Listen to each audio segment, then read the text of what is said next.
Hello, hello, hello. Happy Sunday, you guys. Happy Sunday. Welcome in. Happy Sunday night, wherever you are at. I hope you guys have had a fantastic weekend, and it is a holiday weekend. Happy birthday, Martin Luther King, and welcome to Tea Time.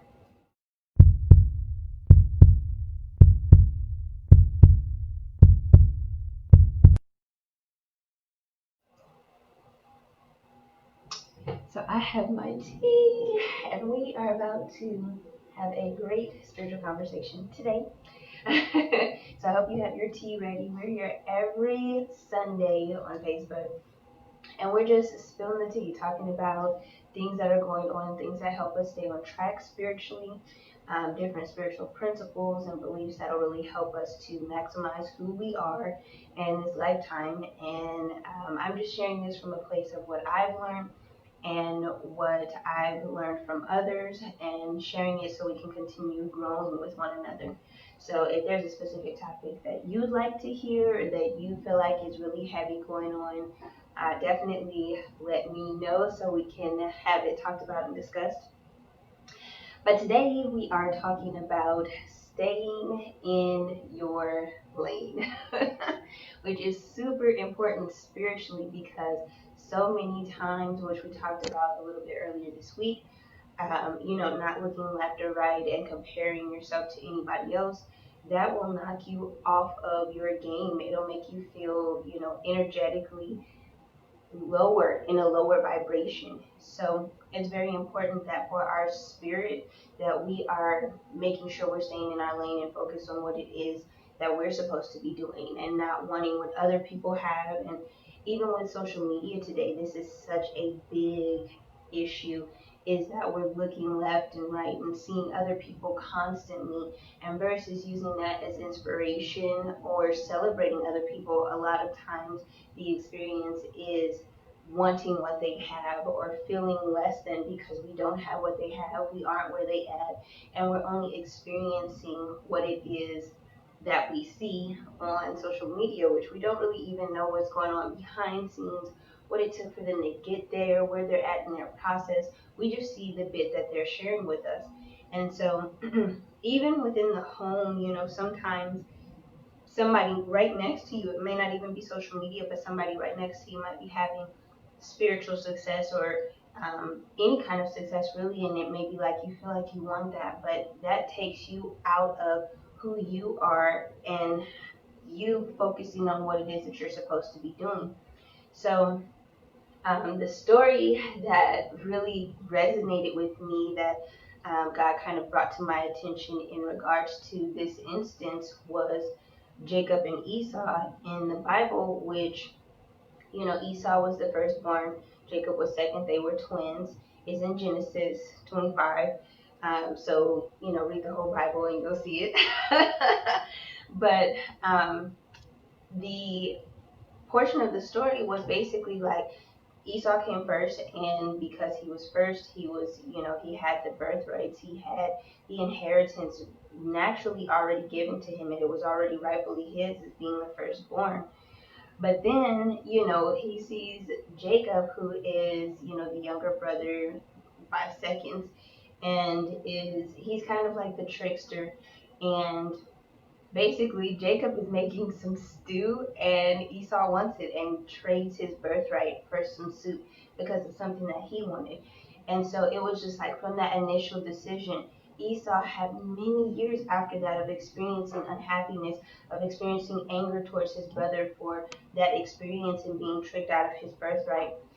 Because, you know, after that point where he did trade his birthright in that moment, after that point later on, when his dad was dying and actually giving the blessing to the son, Jacob, dressed as Esau, put on, the skin of Esau and like on his coat so he could smell like him.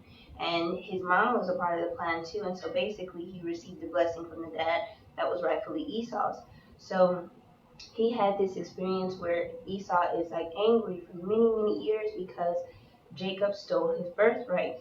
And then Jacob went through this experience where in life that came full circle right back at him, the same thing that he pulled on his brother, wanting his brother's birthright. That came full circle where he worked for a man for 7 years to marry his wife. And the guy basically scammed him into marrying his other daughter. So he had to work another 7 years to be able to marry the daughter he actually wanted to. So he ended up marrying both daughters. Okay, it said it hadn't been paused. Okay, perfect. We're back on. So basically, like the whole point of it is like focus on what you have, because at the end of the day, at the end of the story, Jacob still ended up recognizing and acknowledging Esau as the firstborn who deserved the birthright, and he still ended up getting blessed from that. And it still worked out the way it was originally intended had they just stayed in their lanes, but because they chose to do how they wanted to. It was a detour. It was all this extra added time and difficulties and challenges because they didn't just focus on what was rightfully theirs, what they had in front of them. They didn't stay connected to their spirit and walking in what they felt led to do in a righteous way. So that's pretty much the message of today, is like stay focused on your spirituality and what you feel led to do and what you feel called to do. Because sometimes it is so easy to get distracted by the thing left or right, what we see someone else has, and it may look like success right now, but it's not that. It's going to take time to build for them to get to that place. And sometimes we're just too eager to switch places with somebody else without understanding the full story, and also without appreciating our story. And this is really important, that we start to learn to see our full worth and really walk in that and love ourselves at the fullest of who we are. Because it's when we don't love ourselves, when we don't see our worth, that's when we're looking at other people. That's when we want what other people have. That's when we feel like we don't have enough, we're living in lack, we're not operating out of a space of gratitude for who we are and what we have, and we don't understand our importance in life. And so if you're dealing with insecurities and struggles in that area of self and like really feeling spiritually full, really start to get grateful for who you are and the gifts that you do have, the assets that you do have, and there's nothing that's too small. Whatever you can handle, the next person may not be able to handle, and vice versa. So we each have to appreciate ourselves for who we are in our own space and in our own light. And that's basically the fullness of what we're going to talk about today, is basically just stay in your lane, love yourself, focus on yourself. That's how drama starts. That's how issues come about, because so many times we're too focused on other people. Not that I'm saying be selfish, don't be compassionate and caring towards other people and contribute to the world. Yes, do all those things, but do it in your lane, do it in your way, connected to you, how you're supposed to be walking this out. And then that way we'll all be feeling spiritually full. And there's a saying, it says, take care of you for me, and I'll take care of me for you. And so if we can all do that, if we can all take care of ourselves, then the world would be such a better place, because we would go outside happier. Our cups would already be full because we're doing what makes us happy. We're staying in our lane. We're keeping the gratitude in our lives. And we're really understanding who we are, our value, our worth, and our importance in the world. So now we're not just walking, idly. We're not walking lost in the world. We have more clarity. Even if you're not exactly clear with what you're supposed to be doing, you're more clear with who you are and your value. And it's very important that we all start to understand how valuable we are. Out of 1 trillion sperm cells, you made it here.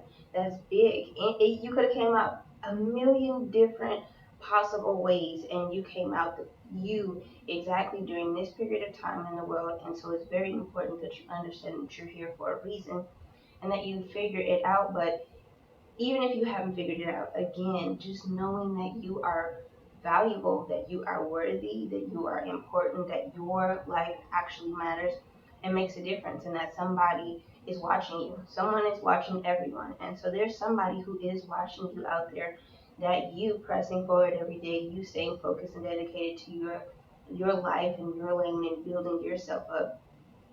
There are people who are going to be inspired and continue to stay focused in their lane and build themselves up through watching you do it. So stay encouraged, stay in your lane, and I promise it will all work out. Stay true to, what you feel led to, and it will help you to feel so spiritually full when you stay true to what is pulling you on the inside. When you stay really, really true to that and you walk down that path, not looking left or right to see what anybody else has or to get what anybody else has, you will feel so spiritually full every single day by walking in that and by feeling that with gratitude. So I love you guys. Happy Sunday. I'm going to get back to drinking my tea, and I will see you guys next week for some more tea time.